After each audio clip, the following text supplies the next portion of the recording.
badge, pwede na mag-ano dito kasi may pila.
Nakabulong. Ako. Let's go. Hay na di mo prutas na.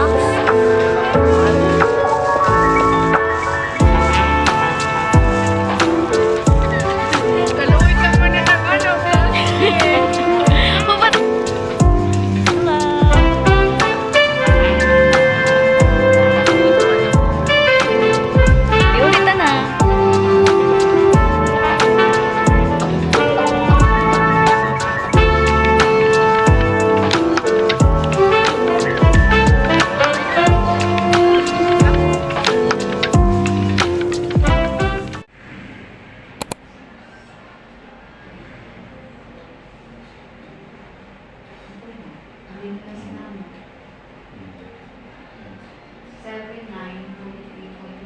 Dapat 11,347 na meter yung balitan ko.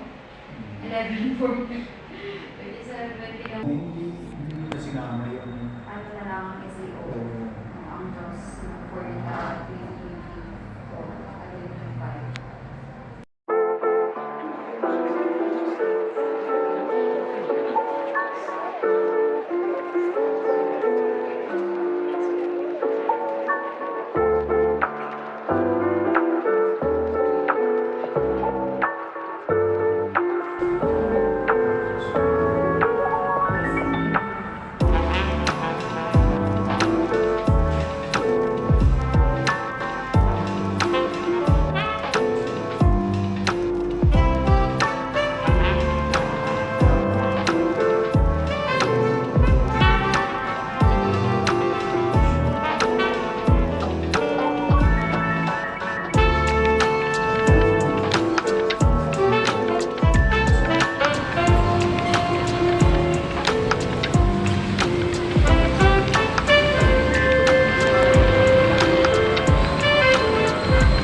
Next tayo.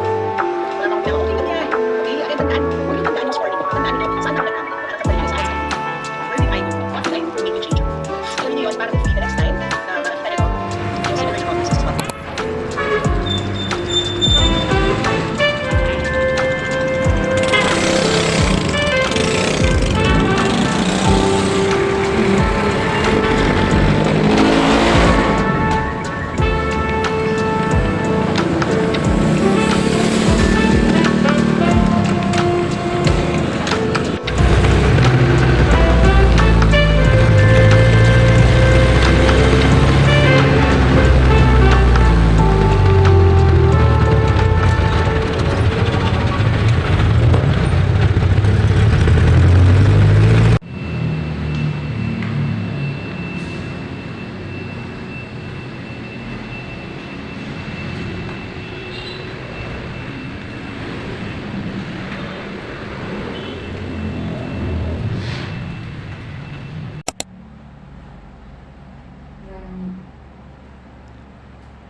Hello again, everyone. So I missed vlogging or filming a study with me vlog. So I thought, why not include one of those late night study vlogs?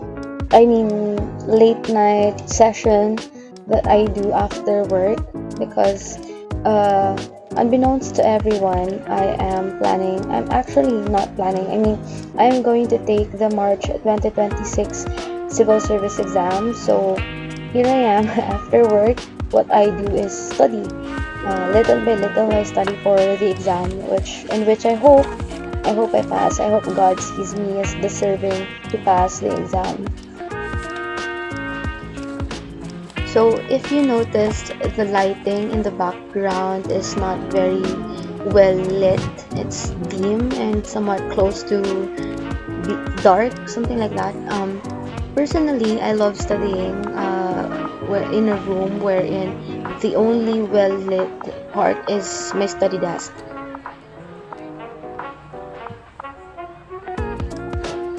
For 2026, I sort of made a promise to my channel that in order to improve it, I would want to step out of my comfort zone and do some voiceover because sometimes I realized, just like me, maybe some of you guys like playing these kind of work vlogs, study vlogs, or vlogs in general, daily life vlogs. Maybe some of you are like me who likes to play it in the background whenever we're doing something and stuff like that. So I kind of like made a promise to my channel that I will upload vlogs with even a little bit of voiceovers on it because maybe that way it won't arrive too boring, something like that. But yeah, one thing you can expect from my channel this year is that I will try my best to incorporate voiceovers during my vlogs because at some point personally it does, somewhat appeals to me whenever I play it in the background. And well, yeah, you'll see. We'll see how my channel will grow maybe, or how my channel will live, how will it survive 2026.